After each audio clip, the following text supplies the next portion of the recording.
This fragrance is so masculine. Really? Come on. Yeah, so we bandy around that word quite a bit, don't we? Masculine. Or we use words like feminine, unisex when describing fragrances as well. We tend to like to label things. We like to put things in their own little tiny box. It's only to be expected. But it really got me to thinking, what truly constitutes a masculine scent in this day and age? I mean, a lot of things have changed as far as our perception of what's masculine and what's not. So, can that really be pinned down? Can it be truly defined in any specific way? Well, I thought with this discussion today, we could try to get down to the bottom of this ever growing enigma. In fact, I have tapped into the expertise of 6 fellow fragrance reviewers. Some of these guys and gals you were definitely going to recognize. You probably already followed them on YouTube, on different social media platforms like Facebook and Instagram. But they're going to give us their thoughts and opinions on this whole matter of what's masculine and what's not, what notes they feel like are more manly than others maybe, and even examples of what they consider to be uber masculine fragrances. So all of that is coming up. Stay tuned.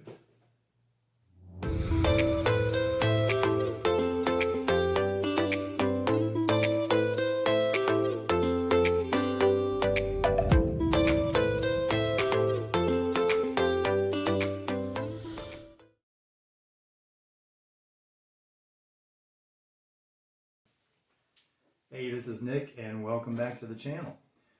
Yeah, today's discussion has to do with gender and fragrances, especially masculine fragrances or scents that we typically look at and we think of them as being more manly scents. What really makes that so? What constitutes a truly masculine scent? Well, did you pay attention to the dictionary's definition that I put up next to the very chiseled manly face of Daniel Craig? Well, let's take a look at that again. Wonder if I needed permission to use this photo. Yeah, so keep that in mind as we go through our discussion here. Now, I guess the reason that I find this topic so interesting is the fact of the time period that I grew up in. I was born in the 70s, and I really see the 70s, the 80s, the 90s as being very formative years for me.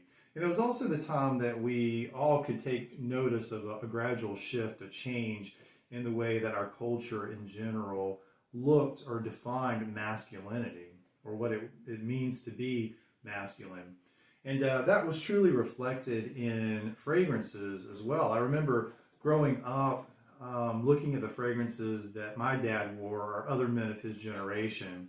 They tended to stick with their aftershaves for the most part. Old Spice, Brut, ones that you could pick up at your local drugstore. As far as the men that I knew, they really didn't travel to the department stores or whatever and get into the more designer brands. So it wasn't until I was a teenager that I started exploring that side of things. But at that particular time, there still seemed to be a clear definition of what made a fragrance masculine. I mean, you had your Perry Ellis for men, the original. That was actually my first fragrance that I bought. Considered to be very masculine scent. You also had like your Lapidus, Drakkar Noir. These contained ingredients, notes that were just classified as being masculine, like your leathers, oak moss, things like that. Even notes that give off an animalic vibe, like your civet or castoreum.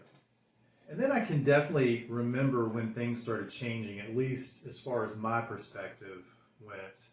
I guess it was about the time that I started paying more attention to houses like Calvin Klein. Now, when their Obsession came out, it was probably the sweetest male fragrance that I'd ever put my nose on up until that time. And then there were others as well, like Elizabeth Taylor's Passion for Men. Both of those were referred to as cloying. The first time I had ever heard that expression used in reference to a man's cologne, by the way. But it just it was referring to how over the top sweet they were. Now, I enjoyed both of those fragrances. I had both of them at the time, and I enjoyed these ingredients that they were adding to men's fragrances now that were more commonly used up until that point in female fragrances. But it seemed like they were kind of pushing the boundaries a little bit. They were stepping over that line or demarcation of what really constituted a manly scent.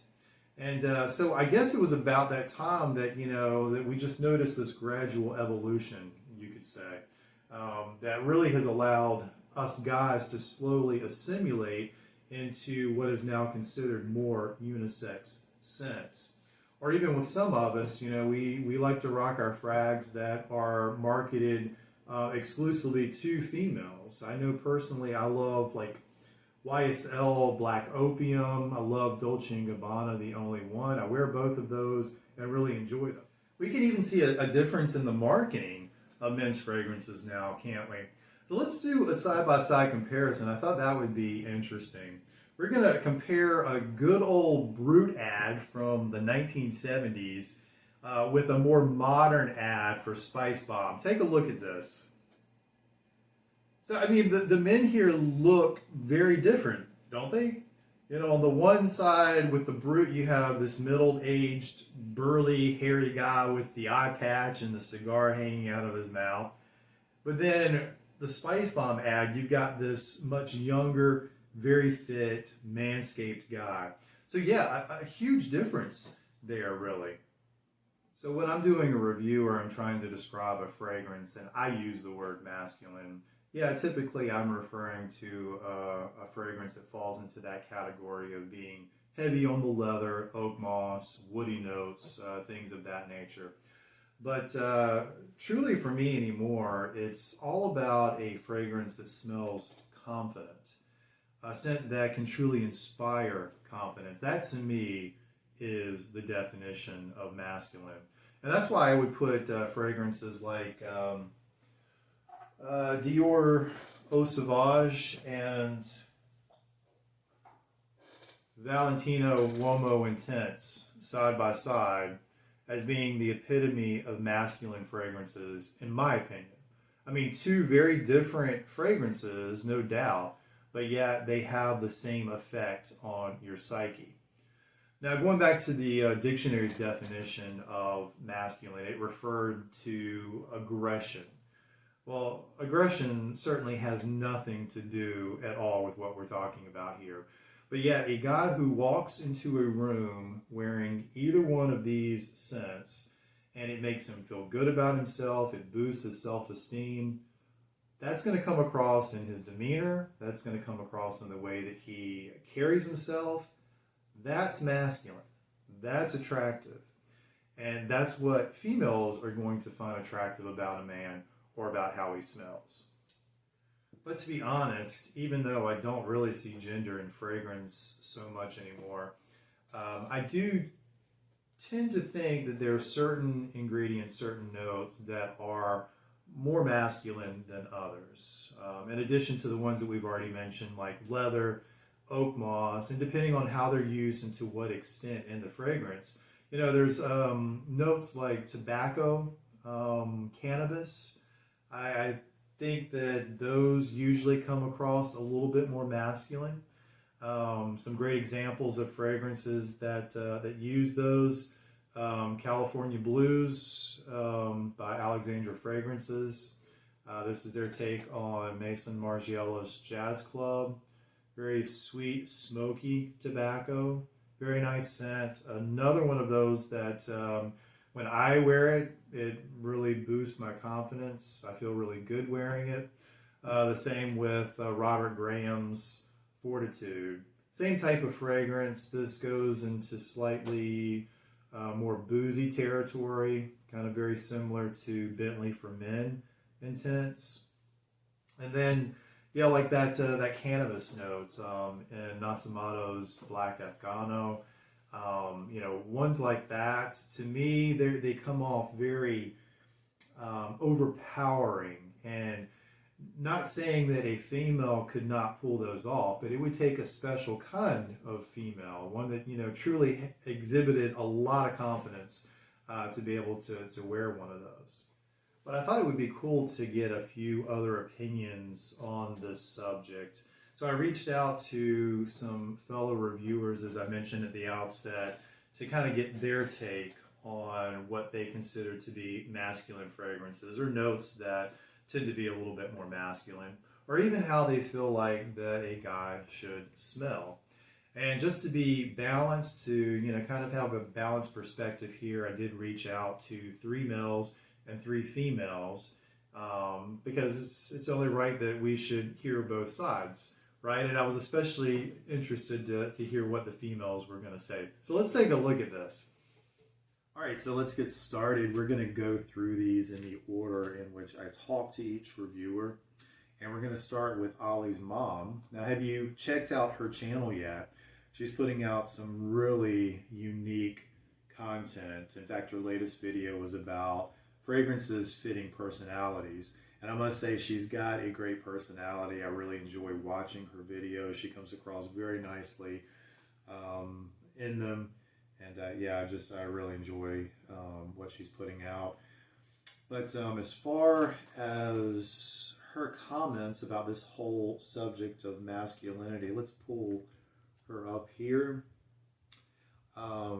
She mentioned that as far as scents or notes that she likes to smell on a man, she really prefers clean, aquatic, woody type fragrances. She dislikes overly spicy notes, and she mentioned in particular cumin or petrol, gasoline smelling fragrances. And of course, the biggest example of that would definitely be Dior Fahrenheit. And if she had to choose some colognes that she feels like are very masculine, or colognes that she likes to smell on a guy, she mentioned a few: Davidoff Cool Water, Azzaro Chrome, and also Bleu de Chanel. So yeah, that definitely coincides with what she said that she enjoys, is more clean, aquatic, woody type fragrances. All right, so moving on to the next one, we're going to go to Curly Fragrance. This is another channel that I really enjoy. In fact, I call her Spray Queen. She's got a really great spray technique. She's an oversprayer like a lot of us are. Her latest video was pretty interesting. It was all about how she uses ouds and different oils, how she applies them on herself, and also how she uses them around the house. Pretty interesting stuff. But let's see what she had to say. So as far as her likes, what she likes to smell on a guy, she prefers notes that are peppery, woodsy. She also feels like lavender is a pretty masculine note, but she pointed out that she herself prefers more masculine notes for her fragrances. And she made the comment that although she understands what notes are considered masculine, like a lot of us, she doesn't really see gender in perfume. And if she had to pick a cologne or fragrance that she feels like is uber masculine, she felt like she had to go with Dior Sauvage, which I think is, that would be the pick of a lot of people. I think that would be a popular choice there. So let's see what Tony over at Fragdicted had to say. We'll pull him up here. And he too's got a great channel. He's been doing a lot of live streams here recently along with his wife. And so we've even included, some of her choices here as well. As far as likes, he really prefers woods, oak moss, musk, and ouds. He considers those to be masculine notes and scents. And like a lot of us, he feels that this whole subject of masculinity and fragrance is very subjective. So yeah, that's a very true statement there. And if he had to pick a fragrance that he feels like is super masculine, he would have to go with Dior Sauvage, so very similar to Curly Fragrance. And his wife's choices were Dior Eau Sauvage, which we mentioned earlier, and also Terre de Hermes. So, yeah, all of those are great choices. I mean, they would fall right in line with what I would consider to be manly scents as well. All right, so we're going to go over to Ben at Centaur Fragrance. Ben's a great guy. He's really fun to watch. He too has a really great personality, very laid back, and he always seems to like be super happy, super positive, which I really enjoy. And he's got a great way of describing fragrances, and you can tell he's very knowledgeable. He's very passionate about what he does. So let's see what he had to say. As far as his likes in masculine fragrances, he mentioned leather, which I think is always going to be a top pick, really. But he too likes tobacco. And I thought it was interesting that whereas Ollie's mom, she mentioned specifically cumin as being one that she doesn't like, he mentioned specifically that it was one that he does like. So he does like the spicy notes in fragrances.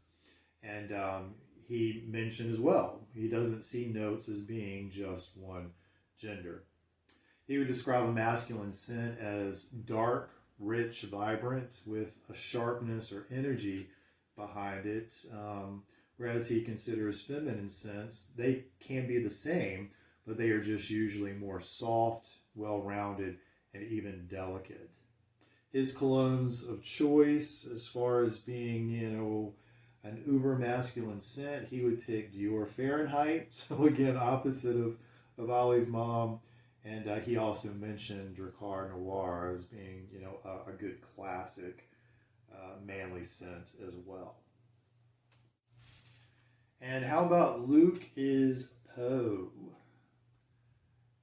What a fun channel. I mean, that guy has a ball making these videos, you can tell, especially the editing. He's really great at, just having fun with it. You can tell he's been at this for quite a while.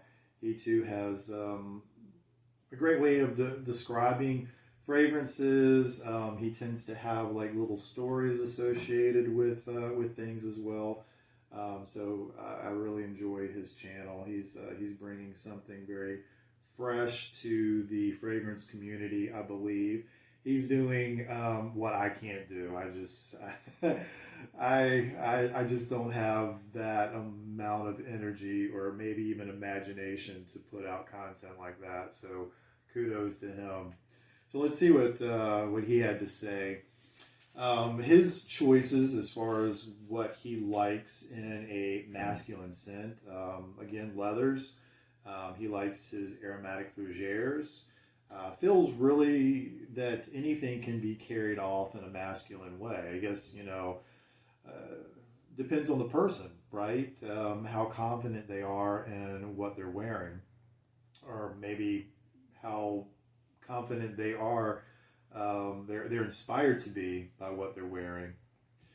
He made the comment that if it's sophisticated, understated, and handsome, it will find a home in his collection. So I really appreciated that word handsome, the way that he used that, as far as describing a cologne. I think that's a great descriptive to use sometimes when it comes to men's fragrances. A handsome fragrance. Yeah, that sounds good. And his colognes of choice, what he feels like are masculine scents, would be Tom Ford Beau de Jour, and also he likes Dior Homme Parfum. Great choices as well. I like both of those. And who is our sixth reviewer? Let's get it up here. Oh, it's Agnes Eva. Now I know you've got to know who that is. You've already subscribed to her channel. You've been following her for quite a while, I am sure. She is amazing. I love her reviews. The latest one, in case you haven't checked it out, Alien Oud Magistu. Oh, I just enjoyed that one so much. So let's take a look at what she had to say. Oh, wait a minute. It's blank. Oh, that's right. It's because she sent over a video.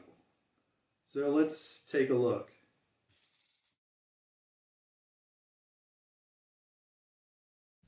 Hi Nick, thank you very much for inviting me to your fantastic channel. I really appreciate it.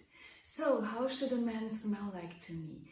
He should definitely smell interesting and different and special and outstanding, not like everyone else on the street. Not too animalic, not too fresh, and definitely strong. I love oversprayers. I want to smell the man. I'm an oversprayer myself. I went with 25 sprays of Amouage Interlude Man to work. And I love it. I want to smell the man. And for the notes, which I find very masculine, let me start with the flowers, because there's two flowers I find are masculine. And it's geranium and carnation, and I love geranium and carnation. So beautiful. And these two flowers go very well with some other notes I find very masculine. And it's leather and woods and incense and oak moss and vetiver and spices and pine. I love pine. It makes me feel so good. And amber, because amber is so cozy and warm and sexy on a man. And also, I love tobacco. Tobacco is so masculine and so wonderful on a man, in a man's fragrance. And I have an example of a fragrance I find very masculine and I love to smell it on a man. I have reviewed it on my channel, and it's Dunhill for Men. This fragrance has many of the notes I have mentioned. It's definitely different and outstanding. And I always turn my head when I smell this somewhere on the street on a man. It's beautiful.